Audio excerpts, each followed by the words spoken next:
If your mind took instructions from you, would you create anxiety?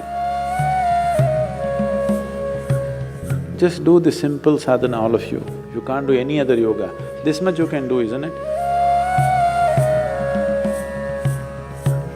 You will see, half your anxiety will start settling down. Because essentially the conflict is, there are two dimensions within you.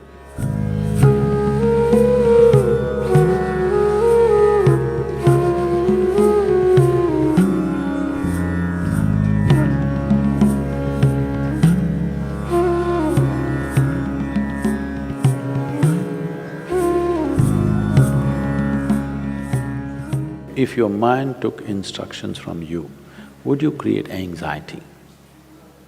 No. So don't look for answers elsewhere, elsewhere, elsewhere. It is just that your own physiology and your psychological patterns not taking instructions from you. So you said so many things, I try, whatever these big words are floating all over California particularly, about surrendering to it, about letting it go, about… Not for one person has such a thing worked, ever.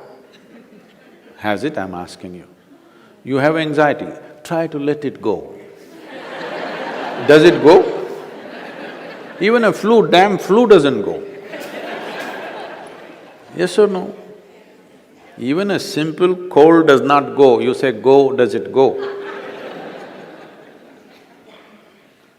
So, let's not get into this fanciful states of surrendering, these are all words thrown around. Nobody knows what is surrender.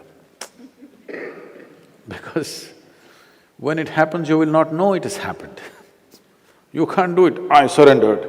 How's that possible? So, leaving those things, essentially, as I said, you have not read the user's manual of how this works. We need to pay attention to this. The system is made in such a way, if you hold your hand like this, it'll work one way. If you do like this, it'll work another way. If you do like that, it'll work another way. It's a phenomenal process. If it was a simple thing, we could have just beaten it into shape with hammer and anvil, okay? It's too sophisticated. It's a phenomenally complex machine. One needs to pay a certain level of attention to be able to use it for what it is designed for. Otherwise, it'll get itself messed up. Now, there may be many factors, there may be genetic factors, there may be sociological factors, there may be growing up issues, various things. But do not ascribe your problems to any of those things. The important thing is just this, you are not able to have your mind the way you want it. That's the only problem you have, isn't it? The moment you ascribe it, I'm like this because my father was like that, I'm like this because my grandfather's genetics were not okay, you're finished. Because we can't change those guys now. Yes? You can't choose a different father or a different grandfather now, it's over. But you can transform this. You must understand, still it doesn't matter you have anxiety disorder. Still, if you put a piece of carrot, there is an intelligence here which can transform a carrot into a human being. That means every day a new body is being manufactured within you, isn't it? In parts, a new human being is manufactured every day. When the very source of creation is functioning within you and a new human being is constantly being created, if you take little charge of that, you can create an entire new physiological and psychological process. This happened to us some time ago. Last year, we were trekking in Tibet. I was in a tent, I was doing some work and another person was cutting an apple. One of these porcelain knives these days. So the other person around says to this person, "It's a very sharp knife, be careful." It irritates me a bit. I look like this because he's a grown man. If it's a child, it's different. Then we have to watch how he uses the knife. It's a full-grown man.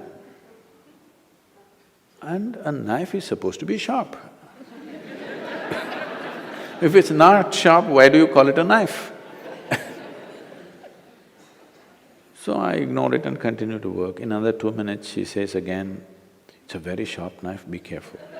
I said, "Come on, he's a full-grown man, leave him alone, he knows how to use this knife. This stupid knife can't he handle? It's not some earth-moving machinery or spacecraft or something that he doesn't know how to handle. It's a knife." She says, "No, Sadhguru, it's a very sharp knife." All right. And I continue what I'm doing. In another 2 minutes, she whispers to him, "Please be careful, very sharp." And in another 2 minutes, he cuts his finger. Then I give up, okay. This is all that's happening. This is all that's happening with life. You have an intellect for which you don't have a stable enough platform. Or in other words, you have a sharp knife, a very sharp knife a very sharp knife in your hand, but your hand is not steady. Please see, it's your own mind which is causing all this pain, isn't it? Yes or no? So you have a very sharp knife, the sharper it is, the more you cut yourself. So we don't have to blunt the knife, we just have to have a steady hand, isn't it? Nothing has been done about that. People are trying to blunt the knife with all these sedatives and nonsense. What you take is to blunt the knife. Blunting the knife is not the answer, because if you lower the possibilities of who you are, everything will be okay. If you remove half of your brain, you will be quite peaceful. Because it takes some brain to cause anxiety. If we really remove half of your brain, you will be quite peaceful and you may even be happy, actually. Nothing bothers you. It'll be okay. All right? But that's not what we're looking for. What a human being is looking for is to become limitless in some way. And if this has to happen, you have to create a steady platform. Knife need not be taken away, knife need not be blunted. Only thing is, hand needs to be steadied, isn't it? No process to do that.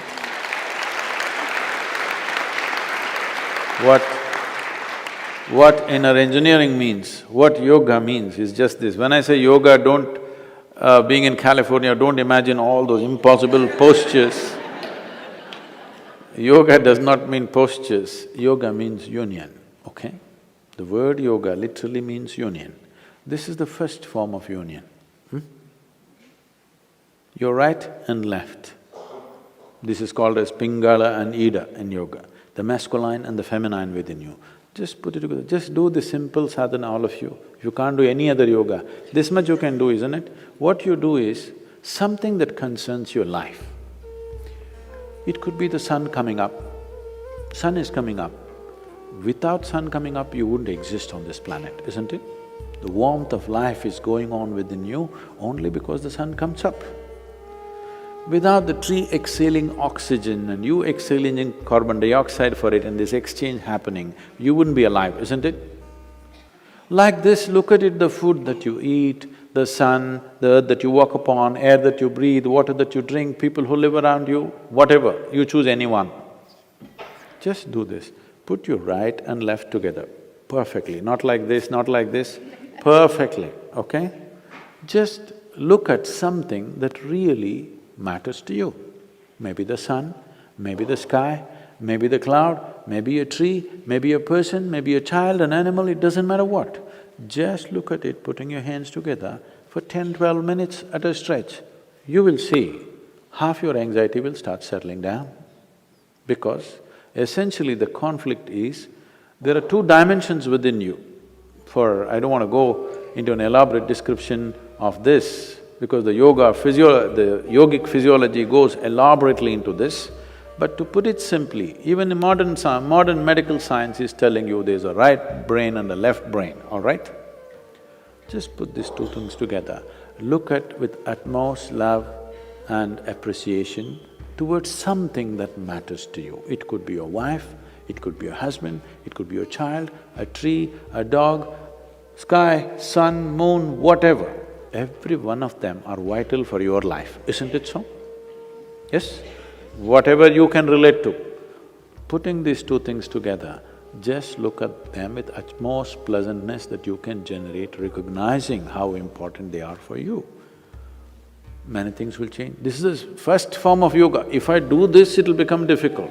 And there are many ways to do namaskar, like this, like that, like that. This is the most simple thing. Start here, okay